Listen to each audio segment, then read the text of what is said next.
శ్రీరాంపూర్ గ్రామంలో యజమానులదే రాజ్యం. వాళ్లలో అందరికంటే ఎక్కువ పొలాలున్నతను ఠాకూర్. ఠాకూర్ దగ్గర గ్రామంలోని ఎన్నో పొలాలు ఉన్నాయి. ఇక వాటిల్లో చాలా వరకు పొలాలు అతను నిస్సహాయులైన రైతుల దగ్గర కాజేస్తాడు. ఇప్పుడు ఠాకూర్ దృష్టి పేదవాడైన దయానంద్ పొలం మీద ఉంది. అతను దయానంద్ దగ్గరికి వెళ్తాడు. దయానంద్, నీకు ఒకే ఒక్క కూతురు ఉంది, అవునా? కొడుకులు ఎవరూ లేరు కదా? పైగా నీ కూతురికి పెళ్లి చేయాల్సిన వయసు కూడా వచ్చేసింది. అవునయ్య గారు. నా సలహా ఏంటంటే నువ్వు నీ కూతురికి పెళ్లి చేసేయి.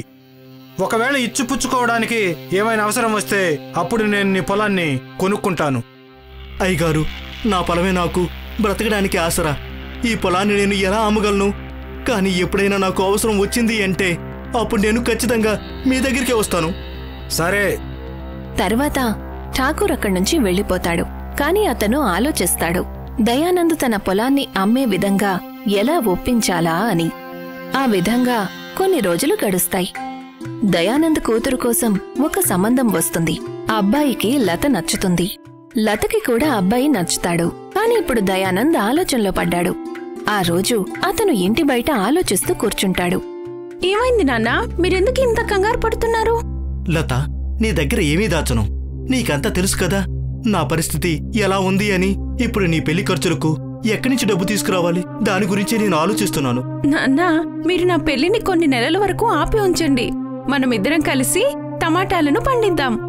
దాంతో ఏదైతే డబ్బు వస్తుందో ఆ డబ్బుని నా పెళ్లి ఖర్చుకు చేయొచ్చు. అప్పుడు మీ మీద కూడా ఎటువంటి ఒత్తిడి పడకుండా ఉంటుంది. నువ్వు చాలా మంచి సలహా ఇచ్చావమ్మా. నాకు ఎందుకు ఈ ఆలోచన రాలేదు? ఎందుకంటే మీరు వట్టి సమస్యనే చూస్తూ ఉన్నారు, కానీ నేను పరిష్కారాన్ని చూశాను. సరే, రేపే నేను టమాటా విత్తనాలను తీసుకుని వస్తాను పట్నం నుంచి. నేనేమో పొలాన్ని సిద్ధం చేస్తాను. సరే. మరుసటి రోజు దయానంద్ పట్నం నుంచి టమాటా విత్తనాలు తెస్తాడు. ఇక్కడ లత పొలంలో ఎడ్ల సహాయంతో దున్నడం మొదలు పెడుతుంది. భలే లత, నువ్వు చాలా వరకు మన పొలాన్ని దున్నేశావు కదమ్మా. హా, మీ దగ్గరే నేర్చుకున్నాను. ఎంతైనా నేను కూడా రైతు బిడ్డను కదా. ఒకవైపు తండ్రి కూతుర్లు తమ పొలంలో సంతోషంగా ఉన్నారు. అక్కడ మరొక వైపు ఈ కబురు ఠాకూర్ చెవున పడుతుంది. ఠాకూర్ గారు, దయానంద్ ఇవాళ టమాటా విత్తనాల్ని కొన్నాడు. ఈ సంవత్సరం టమాటాల ధర చాలా ఎక్కువగా ఉందండి. దయానంద్ టమాటాలను పండించాడు అంటే అప్పుడు అతనికి మంచి లాభం వస్తుంది. అతనికి తన పొలం అమ్ముకోవాల్సిన అవసరం కూడా ఉండదండి. నేను అలా జరగనివ్వను. మీరు ఇప్పుడే అక్కడికి వెళ్ళండి. వెళ్ళి తన పొలం వైపుకు వెళ్లే నీళ్లకు అడ్డుకట్ట వేసేయండి. అసలు పొలంలోకే నీళ్లు వెళ్ళలేదు అంటే ఇక పంట ఎలా పండుతుంది? ఇక ఆ తర్వాత దయానంద్ తన పొలాన్ని నాకు అమ్మి తీరాల్సి ఉంటుంది. వెంటనే ఠాకూర్ మనుషులు నీటి ప్రవాహాన్ని దారి మళ్లిస్తారు. ఇప్పుడు నీళ్లు దయానంద్ పొలానికి చేరుకోవడం లేదు. పాపం అతనికేం చేయాలో తోచక తన పొలంలో కూర్చునుంటాడు. ఏమైంది నాన్నా, ఇవాళ మీరు ఎందుకలా ఉన్నారు? ఆ దొంగ వెధవ ఠాకూర్ నీళ్లు రాకుండా అడ్డుకట్టను వేశాడమ్మా. ఇప్పుడు మన పొలంలోకి నీళ్లు ఎలా వస్తాయి? నీళ్లు లేకుండా టమాటాలు అసలు మనం ఎలా పండించాలి? ఆ ఠాకూర్ ఏదో ఒక విధంగా మన పొలాన్ని కొనుక్కోవడానికి ప్రయత్నం చేస్తున్నాడు, కానీ నేనలా జరగనివ్వను. నువ్వేం చేస్తావు? నాన్నా, మీరు మర్చిపోయినట్టున్నారు. నేను కృషి విజ్ఞానం నేర్చుకున్నాను. తక్కువ నీళ్లతో కూడా నేను పంటను పండించగలను. అదెలా? మనకి బోల్డ్ అన్ని ప్లాస్టిక్ బాటిల్స్ కావాలి. ఇప్పుడే వెళ్ళి తీసుకొద్దాం పదా. దయానంద్ ఇంకా లత పాత సామాన్ల దుకాణానికి వెళ్తారు. నీ దగ్గర ఎన్ని ప్లాస్టిక్ బాటిల్స్ అయితే ఉన్నాయో అవన్నీ ఇచ్చేయి. ఇదిగోండి బాబాయ్, 4000 5000 ఉన్నాయి, తీసుకోండి. మంచిది. కానీ బాబాయ్, మీరు ఈ బాటిల్తో ఏం చేస్తారో చెప్పండి. బాబూ, అదైతే నాకు తెలియదు. ఏం చెయ్యాలో ఇదంతా నా కూతురే చేయబోతుంది. దయానంద్ షాప్ అతనికి డబ్బులిచ్చి బాటిల్స్ అన్నిటినీ తీసుకుంటాడు. తరువాత దయానంద్ ఇంకా లత హార్డ్వేర్ షాప్కు వెళ్తారు. నాకు ఒక సన్నని ప్లాస్టిక్ పైప్ కావాలి. నీకెన్ని మీటర్లు కావాలమ్మా? మీ దగ్గర ఎంతుంటే అంత. దయానంద్ హార్డ్వేర్ షాప్ అతనికి డబ్బులిస్తాడు. ఇక పైప్, బాటిల్స్ ని తీసుకుని ఇద్దరూ పొలానికి వెళ్తారు.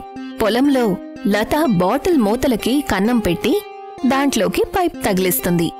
ఇక తను ఆ బాటిల్ని ఒక కర్రకి కట్టేస్తుంది. ఇదంతా ఏంటమ్మా? నాన్నా, ఈ ప్లాస్టిక్ బాటిల్ ఇరిగేషన్ సిస్టమ్. అంటే మనం ఎక్కడెక్కడైతే విత్తనాలు నాటాలో వాటి దగ్గర ఒక్కో బాటిల్ని పెట్టాలి. ప్రతిరోజు మనం ఈ బాటిళ్లను నీళ్లతో నింపాలి. ఇక మెల్లమెల్లగా నీళ్లు వాటంతటవే వేర్లకు చేరుకుంటాయి. ఏంటి, ఇది పనిచేస్తుందా? అవును, తప్పకుండా పనిచేస్తుంది. పోనీలే, ఈ బాటిల్ వల్ల నేలను మన పొలమంతా నింపేయాలనే సమస్య కూడా తీరిపోయింది. దానివల్ల నీటి వాడక కూడా చాలా తగ్గిపోతుంది నాన్న. ఇప్పుడు తక్కువ నీళ్లతో చక్కగా వ్యవసాయం చేయొచ్చు. బాగుంది, నా తెలివైన కూతురా. దయానంద్ పొలంలో పెట్టిన బాటిళ్లను ఠాకూర్ మనుషులిద్దరూ చూస్తారు. ఠాకూర్ స్వయంగా అది చూడ్డానికి వస్తాడు. ఇదంతా నాకు అర్థం కావడం లేదండి. వాళ్ళు బాటిల్లో నీళ్లు ఎందుకు నింపుతున్నారు అని. నాకైతే నమ్మకం లేదు బాటిల్లోని నీళ్లతో టమాటాలు పెరుగుతాయని. మనం ఏం జరుగుతుందో వేచి చూద్దాం. 2 నెలలు గడుస్తాయి. ఇక దయానంద్ పొలంలో టమాటాలు బాగా కాస్తాయి.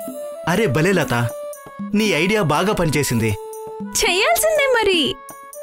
దయానంద్ పొలాన్ని చూడ్డానికి చాలా మంది గ్రామస్తులొస్తారు. లత వాళ్లందరికీ కూడా ఆ పద్ధతి గురించి వివరిస్తుంది. ఇలా చూడమ్మా, మనం ఠాకూర్ ముందు తలవంచవలసిన అవసరమే లేదు. అతను మన పొలంలో నీళ్లు రాకుండా ఆపి మనం పొలాన్ని అమ్మేసేలా చేయాలని అనుకుంటున్నాడమ్మా. నాకు తెలుసు నాన్న, కానీ ఇక మీదట మనలో ఎవరూ ఠాకూర్ ముందు తల వంచకూడదు. ఇక ఈ పొలం మన సొంతం, మనకి మాత్రమే సొంతం కావాలి. లత చెప్పిన ఆ విషయాలు పేద రైతులకు ధైర్యాన్నిస్తాయి. టమాటా పంట అమ్మిన తర్వాత వచ్చిన డబ్బుతో లతకి పెళ్లి చాలా ఘనంగా జరుగుతుంది. ఇక తర్వాత గ్రామంలో ప్రతి పొలంలో ప్లాస్టిక్ బాటిళ్లతో వ్యవసాయం చేసే పద్ధతి కనిపిస్తుంది. ఠాకూర్ ఇప్పుడెంత ప్రయత్నించినా ఎవరి పొలాన్ని కూడా దక్కించుకోలేకపోతాడు. ఈ కథ మాధవ్పూర్లో రాఘవ్కి చెందింది. రాఘవ్ గ్రామంలో దుప్పట్లు అమ్మే పని చేస్తూ ఉండేవాడు. రాఘవ్ దుప్పట్లు చలికాలంలో మాత్రమే అమ్ముడుపోయేవి. మిగతా కాలాల్లో అతనికి అతని వ్యాపారంలో నష్టం వచ్చేది. ఎండాకాలం వచ్చినప్పుడల్లా ఇలా కష్టంగా ఉంటుంది. ఒక్క దుప్పటి కూడా అస్సలు అమ్ముడుపోదు, ఇంకా ఒక్క సామాను కూడా అస్సలు అమ్ముడుపోదు. అయితే నాన్నగారు, మరి మీరెందుకు అమ్ముతారు? ఇంట్లో నాతో కూర్చుని కాలక్షేపం చేయొచ్చుగా. నేను ఒకవేళ నీతో పాటు కూర్చుని కాలం గడిపితే మన ఇల్లు ఎలా గడుస్తుంది తల్లి? రాఘవ్ అలా ఆలోచిస్తూ ఇంట్లో నుండి గ్రామం వైపుకు వెళ్తాడు. అక్కడికి వెళ్లి చూసేసరికి, అయ్యో భగవంతుడా, ఎంత వేడిగా ఉంది. అయ్యో భగవంతుడా, ఎండాకాలం రావడానికి ఇంకా 15 రోజులుంది. అంతకు ముందే ఇప్పుడు ఇలా, ఇంకా ముందు ముందు ఏం జరుగుతుందో. అప్పుడే ఒక మహిళ అక్కడికి కుండ తీసుకుని వస్తుంది. ఏం చెయ్యాలి రాఘవన్న, ఈ వేడి వల్ల నీళ్లు కూడా దొరకడం లేదు. పోనీ పక్క గ్రామంలోకి వెళ్లి నీళ్లు అడుగుదామంటే వాళ్ళు ఇవ్వడం లేరు. వేడి బాగా పెరుగుతూ పోతూ ఉంది. పొలాలన్నీ బంజర భూములవుతున్నాయి. అలా అస్సలు జరగకూడదు. ఎవరైనా దాహంతోని ప్రాణాలు కోల్పోతారేమో. నువ్వు సరిగ్గా చెప్పావు రాఘవన్న. మన గ్రామాన్ని రక్షించుకోవడానికి ఏదో ఒక ఉపాయం ఆలోచించాలి. ఇంకా గ్రామంలోని పశువులన్నీ కూడా ఎంతో దాహంగా ఉంటున్నాయి. నా ఇంట్లో కొన్ని నీళ్లు ఉన్నాయి. నేను వాటిని పశువులకు తాగిస్తాను. వాటి ఆశీర్వాదమైనా మనకు కొంచెం దక్కుతుందేమో. రాఘవ్ ఇంటికి వెళ్లి ఒక బకెట్ నీళ్లని తీసుకుని వచ్చి గ్రామంలో దాహంతో ఉన్న పశువులకి తాగిస్తాడు. అది చూసి రాఘవ కూతురు రమ్య అతనితో ఇలా అంటుంది, మన గ్రామంలో కూడా నీళ్లు ఉంటే బాగుండేది నాన్నగారు. నీళ్లు కాదు, మంచు ఉంటే చాలా బాగుండేది. నేను మంచుతోనే అన్ని పనులు చేసేదాన్ని. కానీ అది ఎలా సాధ్యమవుతుంది? అది అసాధ్యం తల్లి. నాన్నగారు, ఒకసారి మీరే నాతో అన్నారు కదా, మనం ఏదైనా గట్టిగా అనుకుంటే అది తప్పక సాధ్యమవుతుందని. రమ్య మాటలు విని రాఘవ గ్రామం బయటకు వెళ్తాడు. అక్కడికి వెళ్లి చూసేసరికి సర్పంచ్ అక్కడ నీళ్లు అమ్ముతూ ఉంటాడు. రండి బాబు రండి, చల్లటి నీళ్లు కొనుక్కోండి. ఈ మండే వేసవిలో మీ దాహం చల్లని నీళ్లతోని తీర్చేసుకోండి. అయ్యో సర్పంచ్ గారు, మీరు భలే మంచి పని చేస్తున్నారు. మీకు చల్లటి నీళ్లు ఎక్కడి నుంచి వస్తున్నాయి? నువ్వు మామిడి పండ్లు తినొచ్చు, టెంకెల లెక్కెందుకు నీకు? నాకు కూడా 2 బాటిళ్ల చల్లని నీళ్ళు ఇవ్వండి. నా కూతురు దీనికి చాలా సంతోషిస్తుంది. రాఘవ్ సర్పంచ్ దగ్గర నుంచి నీళ్లు కొనుక్కుని వస్తాడు. ఆ తర్వాత అందరూ చాలా ఇష్టంగా నీళ్లు తాగుతారు. అప్పుడే వాళ్ళ ఇంటికి గ్రామంలోని ఒక మహిళ వచ్చి, ఏంటి విషయం? అందరూ చల్లటి నీళ్లు తాగుతున్నారు. చూడు ఎలాంటి రోజులు వచ్చాయో. ఇంట్లోని షర్బత్ తాగాల్సిన వాళ్ళం మంచినీళ్లు తాగాల్సి వస్తుంది. ఇంత మండే ఎండల్లో కూడా సర్పంచ్ గారు ఎక్కడి నుంచి చల్లటి నీళ్లు తాగుతూ ఉన్నారు. ఆయన చల్లటి నీళ్లు తాగడం చూసి నాకు ఎందుకో భయం అనిపిస్తోంది. నాకు కూడా అదే ఆలోచన వచ్చింది. కానీ ఆయనైతే మంచి పనే చేస్తున్నారు కదా. ఒకవేళ ఆయన మంచి చేయడానికైతే డబ్బులెందుకు తీసుకుంటున్నాడు? అంటారు కదా, గుర్రం గడ్డితో స్నేహం చేస్తే అదేం తింటుంది. ఇవాళ నేను కూడా అతని దగ్గర ఉద్యోగం గురించి అడగటానికి వెళ్తున్నాను. ఇంట్లో తినడానికి ఏమీ లేదు కదా. రాఘవ్ సర్పంచ్ దగ్గర పని అడగడానికి వెళ్తాడు. ఆ సమయంలో సర్పంచ్ ఇంకా అతని భార్య ఇంటి బయట నిలబడి మాట్లాడుతుంటారు. వింటున్నావా భార్యామణి? ఇంకొన్ని రోజుల్లో మనం గ్రామంలో వాళ్ళందరి దగ్గర డబ్బులు గుంజేసుకుంటాము. నేను నమ్మలేకపోతున్నాను. ఆమె శాపం వల్ల మనకు ఇంత లాభం వస్తుంది అని. ఆ మేకని నువ్వు మంచు గోదాంలో ఉంచినంత వరకు మనకి మంచు ఇలానే దొరుకుతూ ఉంటుంది. ఇంటి దగ్గరే నిలబడి రాఘవ్ వాళ్ళ మాటలు విని ఆశ్చర్యపోతాడు. నేను సర్పంచ్ గారిని దేవుడు అని అనుకున్నాను, కానీ వీడైతే దానవుళ్లా మారిపోయాడు. అసలు ఈ విషయమంతా ఏంటో నేను తెలుసుకుని తీరాలి. అసలు ఈ మంచు రహస్యం ఏమై ఉంటుంది? మరుసటి రోజు ఉదయం రాఘవ్ సర్పంచ్ని వెంబడిస్తూ ఉంటాడు. ఇంకా చూస్తాడు, సర్పంచ్ అడవి దారిలో నుండి వెళ్తూ ఒక గుహ దగ్గరికి వెళ్తాడు. అక్కడి నుంచి మేక అరుపులు వినిపిస్తూ ఉంటాయి. ఈ మేక అరుపులు ఎక్కడి నుంచి వస్తున్నాయి? ఒకవేళ ఇది అదే మేకైతే కాదు కదా. సర్పంచ్ గారు ఆయన భార్య దీని గురించి అయితే మాట్లాడుకోలేదు కదా. సర్పంచ్ ఆ మంచు గుహలోకి వెళ్తాడు.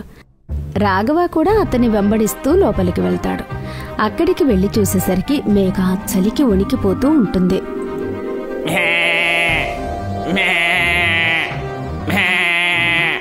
నువ్వు ఎంత అరిచినా సరే నేను నిన్ను అస్సలు బయటకు తీసుకెళ్లను. నువ్వు లోపలున్నావు కాబట్టి మేము బయట చాలా సంతోషిస్తున్నాము. మీరు ఏం చేస్తున్నారు సర్పంచ్ గారు? నాకు అన్నీ అర్థమైపోయాయి. మీరు ఆ మేకని బయటకు పంపించేయండి, లేకపోతే నేను గ్రామ ప్రజలందరికీ ఈ విషయాన్ని చెప్తాను. ఆగు రాఘవ్, అలాంటిదేమీ చేయకు. ముందు నువ్వు నా మాటలు విను, తర్వాత నీకేం చేయాలనిపిస్తే అదే చెయ్యి. అప్పుడు సర్పంచ్ రాఘవ్కి జరిగిన విషయమంతా చెప్తాడు. నేను నా భార్య ఒకరోజు అడవిలో నుంచి వెళ్తున్నాము.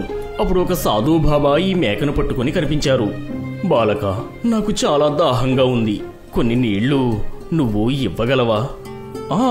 తీసుకోండి, కానీ నా దగ్గర కొన్ని నీళ్లు మాత్రమే ఉన్నాయి. బాలక, నీ దగ్గర ఎన్ని నీళ్లు ఉంటే అన్నీ తాగించు, అదే చాలు. నేను దానికి నీళ్లు తాగించిన వెంటనే సాధు బాబా నన్ను ఇలా ఆశీర్వదించాడు. ఈ అడవిలో ఉన్న గుహ మొత్తం మంచులా మారుతుంది, కానీ నువ్వు ఈ మేకని పెంచుకోవాలి. ఒకవేళ నువ్వు ఈ మేకని బయటకు తీసుకుని వస్తే ఆ మంచు మొత్తం మట్టిలా మారుతుంది. ఇంకా నీ భార్యకి ధర్మ సంకటం వస్తుంది. నేను హిమాలయాల నుంచి మూలికలు తీసుకుని ఇక్కడికి వచ్చేంత వరకు నువ్వు ఈ మేకని చూసుకోవాలి. అలా చెప్పి ఆ సాధు బాబా అక్కడి నుంచి మాయమయ్యాడు. సర్పంచ్ మాటలు విని రాఘవ్ ఆశ్చర్యపోతాడు. ఇంకా ఇలా అంటాడు. మీరసలు ఏం మాట్లాడుతున్నారు? మనం ఈ మేక ప్రాణాల్ని కాపాడాల్సి ఉంటుంది. ప్రతిరోజు ఈ మేక ఇలా చలిలోనే ఉండిపోతే దాని ప్రాణాలు పోయే ప్రమాదం ఉంది. చూడండి. లేదు, నా భార్య ప్రాణాలకి ప్రమాదం వస్తుంది బాబు. నేను మీ మాటలు కూడా వినను. దాన్ని బయటకు తీసుకుని వెళ్ళనివ్వండి. రాఘవ్ సర్పంచ్ని తోసేసి అక్కడి నుంచి ఆ మేకను బయటకు తీసుకుని వెళ్తాడు. రాఘవ్ బయటకు వెళ్లిన వెంటనే మంచు గుహ మొత్తం మట్టిలా మారిపోతుంది. చలికి మేక వణికిపోతూ ఉంటుంది. అందుకే రాఘవ్ దాన్ని ఎండకి నిలబెడతాడు, వెచ్చగా ఉండడానికి. మేకకి కాస్త వేడి తగిలిన వెంటనే మేక ఇలా అనుకుంటూ ఉంటుంది. రాఘవ్, నువ్వు నన్ను కాపాడినందుకు నీకు ధన్యవాదాలు. నేను ఒక మాయా మేకను. నన్ను నువ్వు కాపాడావు కాబట్టి నేను నీకు ఒక వరాన్ని ఇస్తున్నాను. నిన్ను ఆశీర్వదిస్తున్నాను. నువ్వు ఎలా మాట్లాడగలుగుతున్నావు? నీకు నా పేరెలా తెలుసు? నేను మనుషులను చూసి వాళ్ళ పేర్లు, వాళ్ళ పని ఏంటో కూడా నేను తెలుసుకోగలను. నువ్వు తయారు చేసిన నీ దుప్పట్లు అన్నీ మంచులా మారిపోతాయి. నేను ఎక్కడైతే నిలబడి ఉన్నానో అక్కడి మట్టిని తీసుకొని వెళ్ళి నీ దుప్పట్లపైన నువ్వు చల్లు, చాలు. అవన్నీ కూడా మంచులా మారిపోతాయి. ఇంకా నువ్వు నన్ను ఇక్కడే అడవిలోనే వదిలేసి వెళ్ళిపో. నీకు అంతా మంచే జరుగుతుంది. ఇంకా సర్పంచ్, ఇప్పుడు నీ భార్య కూడా సురక్షితంగా ఉంటుంది. మే ఏమిటి, నిజమా? నీకు చాలా చాలా ధన్యవాదాలు. నేను ఆ దుప్పట్లతో అందరికీ సహాయం చేస్తాను. నేను వేడికి అందరికీ ఆ మంచు దుప్పట్లను పంచుతాను. రాఘవ్ మేక కాళ్ల కింద మట్టిని తీసుకుని వెళ్లి అతని ఇంట్లో ఉన్న దుప్పట్లోకి వేస్తాడు.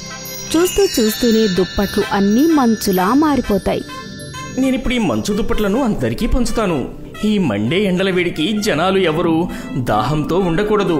అనిపిస్తుంది మీరు మనసులో అనుకున్నది చేసేశారు అని. లేకపోతే ఇన్ని మంచు దుప్పట్లు ఎలా వస్తాయి? ఇవి మాయా దుప్పట్లు, ఎప్పటికీ మంచులానే ఉంటాయి. హర్రే, ఇప్పుడు నేను మంచు దుప్పట్లని పట్టుకుని పడుకుంటాను. రాఘవ్ ఆ మంచు దుప్పట్లని గ్రామంలో అందరికీ పంచుతాడు. గ్రామంలో ఉన్న వాళ్ళ వేడి మొత్తం తగ్గిపోతుంది. రాఘవ్ ఇంకా సర్పంచ్ ఆనందంగా ఉంటారు. పర్వత్పూర్ గ్రామంలో 2 అన్నదమ్ములు ఉండేవారు. 2 రైతులే. 2 వాళ్ళ భార్యలతో కలిసి ఉండేవారు. కానీ పెద్దన్న సూరజ్ చిన్న తమ్ముడు మనీష్ని చూసి చాలా ఈర్ష్యపడేవాడు. ఎప్పుడూ అతను పూర్తి భూమంతా అతనే సొంతం చేసుకోవాలి అని ఆలోచిస్తూ ఉండేవాడు. సూరజ్ అతని భార్య కోమల్ ఇంకా మనీష్ అతని భార్య ఖుష్బూతో కలిసి వాళ్ళ ఇళ్లలో ఉండేవారు. ఇల్లు అయితే ఒకటే, కానీ వాళ్ళు మాత్రం అస్సలు కలిసి ఉండేవారు కాదు. 2 కుటుంబాలు ఒకరికొకరు వ్యతిరేకంగా ఉండేవారు. మనీష్ అతని భార్య ఖుష్బూతో కలిసి పొలానికి వెళ్తూ ఉంటాడు. అప్పుడే అక్కడికి సూర్య అతని భార్యతో వచ్చి ఇలా అంటాడు. విన్నావా, గ్రామంలో అందరికన్నా మన పంటే బాగా పండింది. అరే, మన పొలంలో బంగారం పండింది. ఆనందానికి అసలు అవధులే లేవు. ఇంకా వేరే వాళ్ళ పొలం చూస్తే అనిపిస్తుంది వాళ్ళ ఇంట్లో ఇక బియ్యపు గింజ కూడా ఉండదేమో అనిపిస్తోంది. ఈసారి బావగారి పొలంలో పంట బాగా పండిందని. అందుకే ఆయన అలా మాట్లాడుతున్నారు. సూరజ్ ఇంకా కోయల్ మాటలు విని మనీష్ ఇంకా ఖుష్బు నిరాశగా వాళ్ళ పొలానికి వెళ్తూ ఉంటారు. మన పంట కూడా తక్కువేం పండలేదు. మనం తరువాత పంటకి ఇప్పటి నుంచే కష్టపడడం మొదలు పెడదాము. ఈసారి మనం ఖరీదైన విత్తనం తీసుకుని వేద్దాం. ఈసారి నేను కూడా మీకు పొలంలో సాయం చేస్తాను. 2 అక్కడి నుంచి వాళ్ళ ఇంటికి వెళ్ళిపోతారు. మరుసటి రోజు మండీలో పంట యొక్క ధర పాడబోతూ ఉంటుంది. చాలా మంది రైతులు అక్కడికి వాళ్ళ పంటను తీసుకుని వస్తారు. సూరజ్ ఇంకా కోయల్ కూడా అక్కడికి వస్తారు. మీ పంట ఉన్నదెంత? దానిని నాకే ఇవ్వండి, నేను కొనుక్కుంటాను. దాని ధరను నేను మీకు ఇచ్చేస్తాను. అక్క, మీ పేరు మాత్రమే కోయల్, కానీ మీ మాటలు చాలా కఠినంగా ఉంటాయి.